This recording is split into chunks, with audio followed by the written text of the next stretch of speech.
जीवन में बहुत सारी चीज़ें हमें सीखनी होती है। कुछ बातें हमारे निजी जीवन में दूसरों को देखकर, तो कुछ बातें अपने साथ घटित हो रही घटनाओं के साथ ही सीखने को मिलती है। जीवन में हर पल, हर क्षण हमें कुछ न कुछ सीखने को जरूर मिलता है।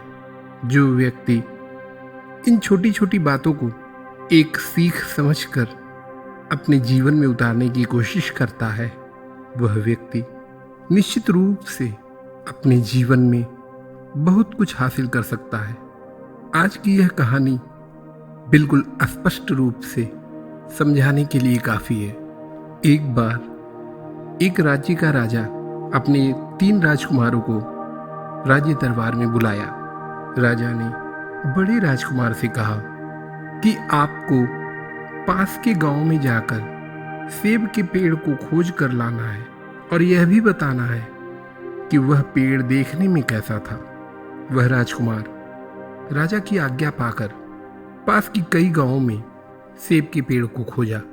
काफी दूर जाकर उस राजकुमार को एक सूखी सेब का पेड़ मिला। राजकुमार उसे देखकर काफी प्रफुल्लित होता है। वह राज्य दरबार में आकर राजा से उस सेब के बारे में बताया और कहा, यहाँ से दूर एक गांव में एक सूखा सेब का पेड़ मिला। राजा ने 2 महीने 3 महीने के बाद एक दिन पुनः अपने दूसरे राजकुमार को बुलाया और उससे भी सेब के पेड़ को खोजने के लिए कहा। दूसरा वाला राजकुमार भी काफी मेहनत करने के बाद, बहुत दूर जाने के बाद उसे एक गांव में विशाल हरे भरे सेब का पेड़ देखने को मिला। राजकुमार ने प्रफुल्लित भाव से उस पेड़ को देखकर अगले दिन राज दरबार में आकर राजा से बताया। राजा ने तीसरे राजकुमार को बुलाया और उससे भी सेब के पेड़ को देखने के लिए कहा। तीसरा राजकुमार भी काफी दूर आकर उस पेड़ को देखता है। अगले दिन आकर राज दरबार में उसने भी बताया कि उसने भी सेब के पेड़ को देखा है। राजा ने तीनों राजकुमार को बुलाया और कहा कि अब बारी बारी से तुम तीनों बताओ कि तुमने कैसे सेब के पेड़ को देखा और वह देखने में कैसा था। पहले वाला राजकुमार ने कहा, मैंने जिस पेड़ को देखा था वह बिल्कुल सूखा हुआ था।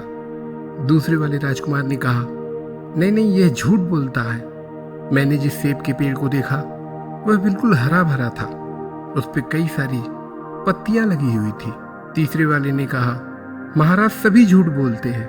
मैंने जिस सेब के पेड़ को देखा था और मैंने गांव के कई सारे लोगों से पूछा भी, तो उन्होंने कहा यही सेब का पेड़ है और उस सेब के पेड़ पर खूब सारे फल, खूब सारी पत्तियां लगी हुई थी। ऐसा सुनकर तीनों आपस में लड़ने लगे। महाराज ने उन तीनों को शांत करवाया और कहा कि मेरा तुम्हें वहां भेजने का प्रयोजन सेब के पेड़ों को देखना नहीं था, अपितु जीवन के 3 बातें जो हमें सीखने को मिलती है उसके बारे में बताने को था। राजा ने आगे कहा कि इस घटना से हमें 3 बातें सीखने को मिलती है।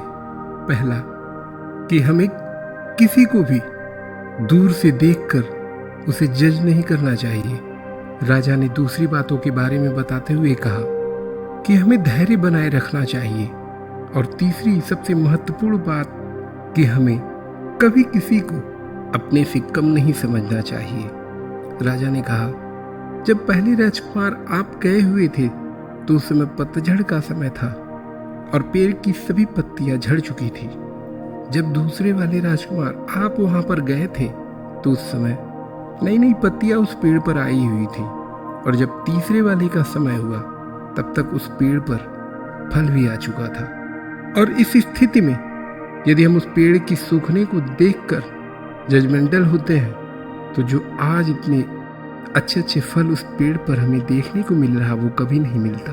ठीक उसी तरह से यदि वह पेड़ धैर्य न बनाए रखता तो वह कब का सूख चुका होता और उस पर कभी दोबारा से फल नहीं आ पाते। और तीसरी, कि आप लोगों ने एक दूसरे की क्षमताओं पर संदेह करके बड़ी गलती की है, क्योंकि जिस प्रकार से तीसरे वाले ने मेहनत करके उस पेड़ को खोजा था, ठीक वही मेहनत पहले वाले ने भी किया था। ये 3 बातें जीवन की हम सभी को जानने की जरूरत है क्योंकि ये बातें जीवन के बहुत सारे रहस्यों को समझाने के लिए काफी है।